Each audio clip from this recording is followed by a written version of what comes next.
আসসালামু আলাইকুম কাসার ভাই। ওয়ালাইকুম সালাম। কি অবস্থা, কেমন আছেন? আলহামদুলিল্লাহ ভালো, আপনি কেমন আছেন? এই তো আলহামদুলিল্লাহ ভালো। এখন একটা বিষয় হচ্ছে, আমাদের অনেক প্রবাসী ভাইরা হোটেলে কাজ করতেছে। তো আমি যতটুকু জানি আপনিও একটা হোটেলে কাজ করতেছেন।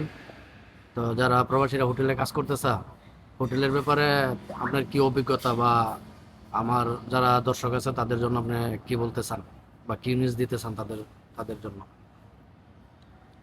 এখন বিষয়টা হচ্ছে যারা নতুন আসবে, এখন বর্তমানে তো এজেন্টের মাধ্যমে লোকগুলো নিতেছে। যারা এজেন্টের মাধ্যমে আসতেছে, তাদের এজেন্ট যদি আপনাদের হোটেলে একটা কন্ট্যাক্ট পায়, সেক্ষেত্রে এটা ভালো। কারণ তাদের বিষয়ের কোনো চিন্তা করতে হয় না, কাজেরও চিন্তা করতে হয় না। কারণ হোটেলের বিষয়টা হচ্ছে, হোটেলে হাউসকিপিংই বেশিরভাগ করা হয়। মেনটেন্যান্স, আমি মেনটেন্যান্স সেক্টরে আছি। মেনটেন্যান্স বিষয়টা হোটেল বেশিরভাগ ক্ষেত্রেই লোকালরা হয়, লোকালরা কাজ করে। আর ফরেনার ক্ষেত্রে হাউসকিপিংই হয়।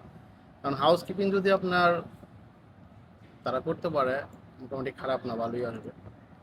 তাদের বেসিক এখন মোটামুটি বাংলাদেশ সরকারের বেসিক আছে, মালয়েশিয়া সরকারের বেসিক আছে 1700, হুম। তার প্লাস 3 ঘন্টা উটি। হুম। টোটাল 12 ঘন্টা কাজ, 3 ঘন্টা উটি, 8 ঘন্টা কাজ, 1 ঘন্টা রেস্ট টাইম। হুম। মোটামুটি মিলে 25-26 এরকম বেতন আসে তাই। এটা করতে পারলে খারাপ না। সাপ্তাহিক কি ছুটি দেয়? সাপ্তাহিক দিন ছুটি, আর সাপ্তাহিক 3 ডিউটি।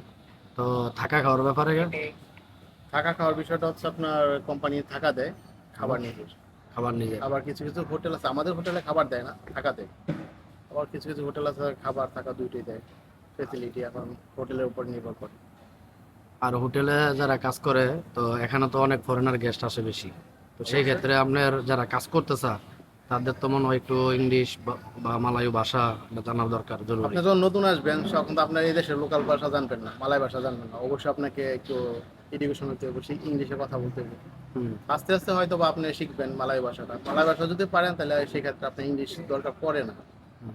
তো যখন আপনি নতুন আসবেন, আপনি মালয় ভাষা জানবেন না, অবশ্যই আপনার ইংলিশটা এক্সপার্ট থাকতে হবে, অন্তত হোটেলের কাজে বা তাহলে রেস্টুরেন্টের কাজে, বিভিন্ন কাজে। সার্ভিসের ক্ষেত্রে তো অবশ্যই একটু এডুকেশন লাগবে।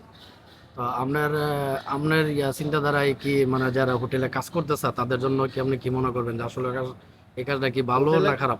হোটেলের কাজ তো অবশ্যই ভালো, খারাপ না, কেন? আমার মতে ভালো।